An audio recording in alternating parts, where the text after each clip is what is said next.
Hallo zusammen und willkommen zu noch einem weiteren Unboxing von EMK. Jetzt haben wir zwei Münzen hier.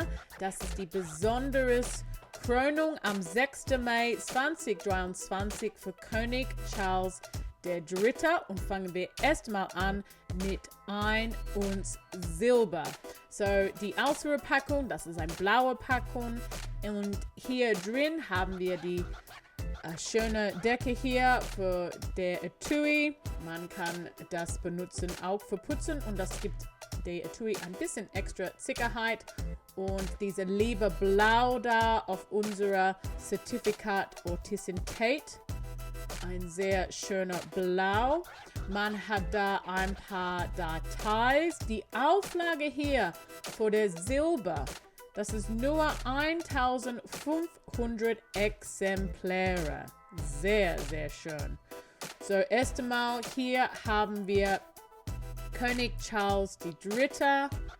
Und das ist ihn auf diese besondere Krönung-Tag.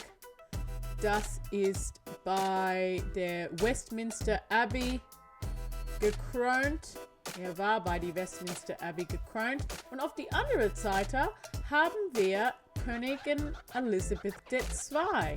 Und das ist er bei der Krönung-Tag. Sehr, sehr schön. So, machen wir das raus von der Kapsel. Und dann könnten wir diese Datei drauf ein bisschen besser sehen. So, natürlich. Die Krönung war in 2023, das heißt auf Englisch der Coronation. Und vielleicht man hat ein bisschen von der Krönung am Fernseher gesehen oder vielleicht später irgendwo auf Social Media. Das war ein großartiger Tag. Und da sitzt König Charles III. Und die andere Seite nochmal Königin Elisabeth II. Aber das war ein bisschen lange her. Das war 1953. Und das gibt auch der Land. Das ist für Nui geprägt. 1 Unz Silber. 3,9 Silber. Und das ist ein sehr dicker 1 Unz Silbermünze. Sehr nett. Und da im Hintergrund haben wir die schöne Westminster Abbey.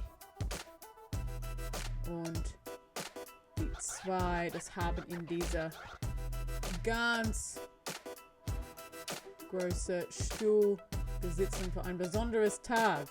So, packen wir erstmal diese 1 Unz Silber weg und jetzt kommt der Gold. So, bitte guck mal bei die 1 Unz Gold Video. Es kommt gleich.